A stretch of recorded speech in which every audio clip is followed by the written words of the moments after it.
یەکێک لە بنەماکانی دیموکراسی لە هەر شوێنێکی جیهاندا بێ مەسلەی هەڵبژاردنە هەرێمی کوردستانیش لەوە بەدەر نییە. دەبوو پێش ساڵێک پێش ئێستا هەڵبژاردن ئەنجام بدرایە، بەڵام بەهۆی ناکۆکی نێوان لایەنە سیاسیەکان ماوەکەی درێژ کرایە و دەبێت ئەم ساڵ ئەوەی کە هەیە وەکو سەرۆکایەتی هەرێمیش دیاری کردووە دەبێت ئەم ساڵ هەڵبژاردن ئەنجام بدرێت لە لایەکی دیکەشەوە. سەرۆک بارزانی دوێنێ لە دیداریدا لەگەڵ نێردەی وڵاتانی ئەوروپی ئەوەی ڕاگەیان کە دەبێت ئەم ساڵ هەڵبژاردن ئەنجام بدرێت. باشە ئایا بۆچی هێشتا بەشێک لە لایەنەکان نایەنەوێ هەڵبژاردن ئەنجام بدرێت و ئێمە قسەی زیاتر لەسەر ئەم بابەتە دەکەین داخۆ کۆمسیۆنی باڵای هەڵبژاردنەکانی هەرێمی کوردستان ئامادەی ئەوەی تایە لەو کاتەی بۆی دیاری کراوە هەڵبژاردن ئەنجام بدات یان نا. بە میوانداری زۆر بەڕێز شەروان زورار گوتەبێژی کۆمسیۆنی باڵای هەڵبژاردنەکان کە ڕاستەوخۆ لە ستۆدیۆی ژووری هەواڵ لەلامان میوانە. کاک شێروان زۆر بەخێر بێن، سەرسەر و سەرچاو گەلێ سوپاس بۆ بەشداریکردنیشتان لەگەڵمان لەم گەشتەی ژووری هەواڵ. بۆ خۆ دەزانی کات زۆر کەمماوە فراکسیۆنی پارتیش ئەمڕۆ داوایەکی کردووە بۆ دانیشتنی پەرلەمان بۆ کارەکردنەوەی کارەکانی کۆمسیۆن. بەڵام پرسیارەوەی ئایا ئێوە وەکو کۆمسیۆنی باڵای هەڵبژاردنەکان چ داواکاریەکتان هەیە هەم لە لایەنە سیاسیەکانی هەرێمی کوردستان هەم لە پەرلەمان؟ زۆر سپاس کە حەکم فەرات، سپاس بۆ دەرفەتە ڕێز خۆشەویستمان بۆ بینەرانتان. بەڕاستیدا داواکاری ئێمە ئەوەیە کە لایەنە سیاسیەکان ئەو ماوە کەمەی کەماوە بەداخەوە تا ئێستا نەگەشتنە ڕێککەوتن و داوا دەکەین تاکو هەژدەی 5 کە دواوادەیە بەڕای ئێمە، چونکە ئەو 6 مانگەی کە دیاری کراوە بۆ لە پەیڕۆی ئێمە داهاتوە 6 مانگم پێویستە. هەژدەی 11 ئەو کاتێک کە لەلایەن بەڕێز سەرۆکی هەرێمی کوردستان کە هەژدەی 11 دیاری کراوە لە هەژدەی 5ەوە دەکاتە 6 مانگ. بۆی ئومێد دەکەین کە تاکو ئەو لایەن ئێستا شکات ماوە و لایەنە سیاسیەکان بەڕای ئێمە بەشی زۆری ئەوەی کە گرفتی سەرەکی بوو ئاماژەت پێکرد جەنابەت کە چارەسەر بووە لە ئەوەی کە هەرێمی کوردستان بکرێت 4 بازنە هەر پارێزگایەک بازنەی سەربەخۆ بێ، لەوەی کە تۆماری بایۆمەتری عراق بەکاربێنێ، ئاماری دانیشتوانی عراق بکرێتە بنەما و هەژمارکردن ینی ژماری دەنگان بە ئەلکترۆنی بێ. هەموو ئەو بابەتانە لایەنە سیاسیەکان بە خۆشحاڵی ڕێککەوتنیان لەسەر کراوە. تەنانەت مەسەلەی پێکاتەکانیش خۆتان ئاگدان ئەوەش بەشێکی زۆر هەنگاوێکی باشی بڕی کە داوان کرد کە یۆنامی پێشناری خۆی بدا، پێشنارەکەەوە بوو کە 2 کورسی بدرێ بە پارێزگای سلێمانی و تەمان یەکەم جارە بۆیە تەسەوری ئێمە وایە ئەگەر ئیرادەی جدی هەبێ، من بەڕاشکاوی حەزەکەم قسە بکەم، ئیرادەی جدی هەبێ لایەنە سیاسیەکان بەڕای من هیچ لەمپەرێکی ئەو تۆ نەماوە کە هەڵبژاردن نەکرێت و دەکرێت سازان بکرێت ئەو پرسانەی کە ماون و ئەو بەروارەش کە دیاری کراوە هەژدەی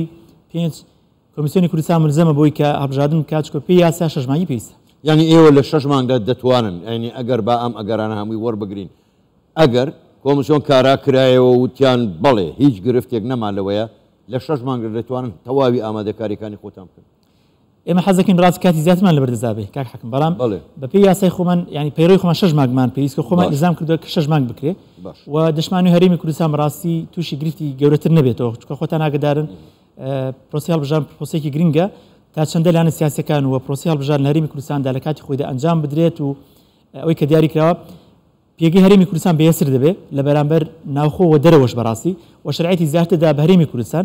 خۆتان ئاگدارن کە ساڵێک درێژ کات ماوەکەی وەگەر لەوە زیاتر درێژ بکرێتەوە بەڕاستی پێمان وایە کە لەکەیەکە بۆ هەرێمی کوردستان و سەرجەم دامەزراوەکان هەرێمی کوردستان دەکەوێتە ژێر پرسیاری گەورەوە. هەر بۆیش خۆتان ئاگدارن کە وڵاتانی زلهێز داواکاریان زۆرە و فشاریان کردووە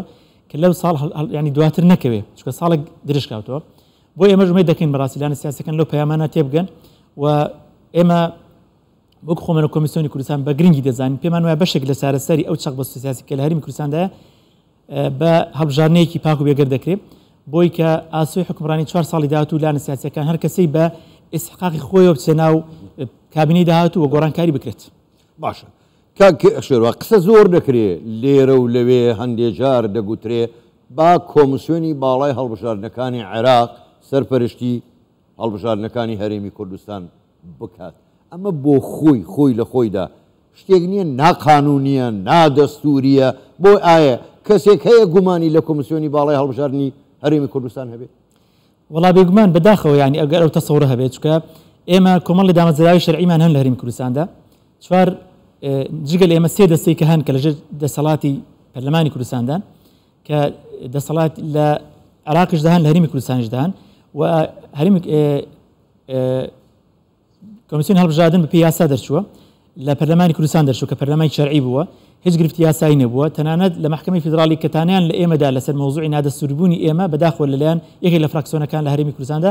ئەو کە محکمەی فیدراڵی سلمانی دەڵێ ئێمە کۆمیسیۆنی کوردستان کۆمیسیۆنێکی دەستوری شەرعی لە هەرێمی کوردستاندا و مافی ئەوە کە سەرپەرشتی هەڵبژاردنەکان لە هەرێمی کوردستان دەکات کەواتە بە پێی یاسای ژمارە 4 لە بڕگەی دووەم ئاماژە بۆ کراوە کە دەسەڵاتی حەسری بۆ هەڵبژاردنەکانی هەرێمی کوردستان ئەوەی کە پەیوەندی بە هەرێمی کوردستانەوەیە لە ڕاپرسی و لە هەڵبژاردننی پەرلەمانی کوردستان و ئەنجومەنی پارێزگاکان دەسەڵاتی کۆمیسیۆنی کوردستانە و سەرپەرشتی بکە بۆیە ئێمە پێمان وایە کە دەسەڵاتێکی شەرعیە و ئەو مافەتەنا ئێمەیە لە یەک حاڵەتدا ئەگەر بە فەرمی هەرێمی کوردستان داوا بکرێ وەکو دامەزگاوی فەرمی چێ پەرلەمانی کوردستان چێ سەرۆکایەتی هەرێمی کوردستان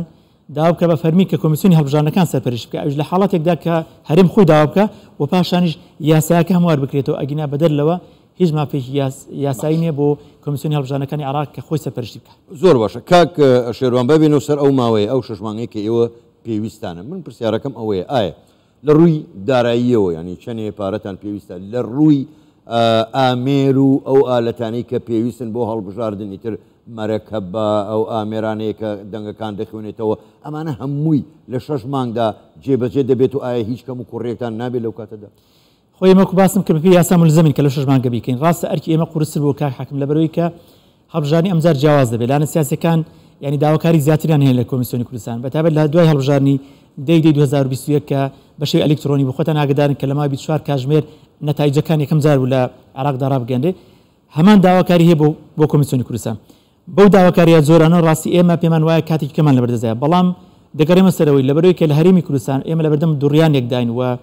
کاتی یاسایی تەواو بووە بۆیە ناچارین کە بیکەین و ئەگەر ئیرادە هەبێ ئێمە بڕێ لە 6 مانگی داهاتوودا ئامادەین کە بیکەین و ئەرکی کۆمیسیۆنە بە هەموو دەسەڵاتێکی خۆیەوە چی پێویستە و من حەزەکەم لێرەژەوە بڵێم بەسپاسەوە لە هەفتەی ڕابردوودا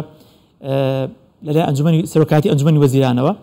ئاماژە بەوە کراوە کە کۆمیسیۆنی کوردستان ئەو بودجێ کە پێویستە ڕاستەوخۆ جێبەجێ دەکرێت هیچ گرفتێکی یاسایی نامێنێ زۆر باشە کاک شێروان بە ئەگەرەکان لەبەرچاو بگرین نەبێ هەموو شتێکیش ئەگەری خۆی هەیە ئەگەر تا 18 مانگ کۆمیسیۆنی باڵای هەڵبژاردنەکان کاران نەکرایەوە ئێوە چ دەکەن چی ڕوو ئەدات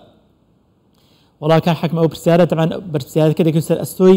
سەرۆکاتی پەرلەمانی کوردستان و سەرۆکاتی فراکسیۆنەکان ئەوان کە ڕێک نەکەوت تا ئەبەروارە ئێمە بەرپرسیارنی لێرە شۆڕای دەگەین لە کەناڵەکەی بەڕێزشانەوە بەرپرسیارەتی قانون ناکۆ سەرشانی ئێمە چونکە ئەوان کە ڕێک نەکەون ئێمە ملزم نابین چونکە خاڵی یەکەم دەبێت ئەنجومەنی کۆمیساران کارا بکرێتەوە چونکە دەسەڵاتمان هەبێ بۆی کە سەرپەرشتی هەڵبژاردنەکان بکەین چونکە هەتاوەکو ئێمە ماوەی یاسایمان تەواو بووە دەبێت ماوەی یاسای ئێمە درژ بکرێتەوە و دەسەڵاتی تەواومان هەبێت سەرپەرشتی هەڵبژاردنەکان بکەین و مەسەلەی هەمواری یاسی هەڵبژاردن تەواو بکرێت چونکە ئێمە دەبێت بەرچاوڕوون بین ئایا بەکام یاسای بکەین بە بۆی کە کۆنەکە هەیە هەموو کوردستان یەک بازنی هەڵبژاردنە یاخود هەموار بکرێت کوردستان 4 بازنی هەڵبژاردنە هەموو ئەوانە دەبێت یەکلای بکرێت تا 5 ئەگەر نەکرا بەڕاستی بەرپرسیارەتی دەکرێت سەر ئەستۆی فراکسیۆنەکان و لە ناویشان ئەو لایەنانەی کە نانە پێشە بۆ پرسی هەڵبژاردن ڕاستی ئەوانە بەرپرسیارەتی مێژووی و هەرێمی کوردستان دەکرێت سەر ئەستۆ چونکە من حەزەکەم ئاماژەوە بکەم ڕاستی پرسی هەڵبژاردن پرسی دیموکراسی تەنها پەیوەست نییە بەو لایەنانەی کە دایان هەڵبژاردن بکەن هەر بۆیە لە زۆر وڵاتاندا نەک لە یاسا لە دەستوری وڵاتاندا وەکو وڵاتی یەکگرتوەکانی ئەمریکا ئاماژە بۆ کراوە هیچ کەسێک سەلاحەتی ئەوە نییە کە بیگۆڕی و مافێکی هاوڵاتیانی هەرمی کوردستانە کە لە دوای 4 ساڵ بتوانن لە ڕێی سندوقانی دەنگدان دەنگ بدەن و ئاسوی حکمڕانی خۆیان بۆ 4 ساڵی داهاتوودا شیان پێخۆش هەڵبژێرن باش کاک شێروانەوە جەنابیشتان هەر کەسێکی یاسایین قسە لەسەر دادگای باڵای فیدراڵی عێراق دەکرێت ڕۆژی چوارشەمە دەبێت بڕیار بدات بەڵام ئەوەی سەیر و سەمەرەیە ئەوەیە با من نمونەیەکت بۆ بێنم دادگای باڵای فیدراڵی ئینگلند بۆی نییە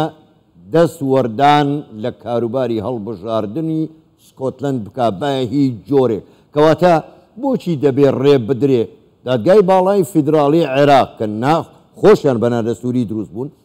دەستوەردان لە کاروباری هەڵبژاردننی هەرێم بکات چونکە خۆی نادەستوریە چۆن دەتوانێت لە خۆ عێراق یعنی ئەوە عێراق دەتوانێت دەستی تێوەربدا و بڕیاری لێ بدا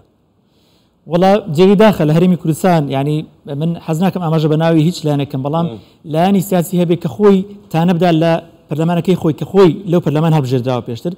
ئەو بەڕاستی ینی جێگەی ینی پرسیارە و دواتریش دیارە بەداخۆ یان محکمەی فیدراڵی محکمەیە کە پێیاس ئەوان دەسەڵاتی ئەوانەیە کە بڕیاردن لە مافە لە شتی چارنووسە لە هەرێمی کوردستاندا بەڵام من قەناعەتم وایە دادگای فیدراڵی چەندین جار لەبەر هەرێمی کوردستان ئەو ماوەیدا بۆ لایەنە سیاسەکان ڕێککەون کە بەداخەوە 6 مانگ بەسەر ئەو وادە تێپەڕی نەتواندرا ڕێککەون ئەگەنا مەجای زیاتر هەبوو لە پێش سێ پێنج پێشم وایە دادگای فیدراڵی کە بڕیاریشدا ڕاستی زۆر گرنگە کە جارێکە گرفت بە هەرێمی کوردستان دروست نکاتەوە چونکە ئەو بڕیارێکە کەوا بڕیاردا کە ئەگەر ئەو بڕیارانی کە لە دوای 6 یازە کە دراون نایاساین یاخود لە دوای سێ پێنج گرفت بە هەرێمی کوردستان دروست دەبێت بۆ چونکە ئەو کاتی